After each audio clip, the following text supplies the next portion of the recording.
نبی صلی اللہ علیہ وسلم نے فرمایا کہ دو لوگ ایسے ہیں جن کو دیکھ کے رشک نبی علیہ الصلوۃ والسلام کا فرمان ہے کہ دو قسم کے لوگوں پر رشک کرنا جائز ہے۔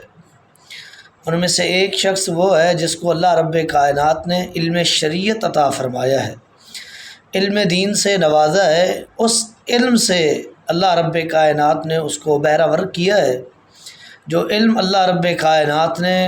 محمد الرسول اللہ صلی اللہ علیہ وسلم کے قلب اطہر پر نازل فرمایا ہے، علم دین جو اللہ کی وحی ہے اس کا علم ہو، اور وہ اس کو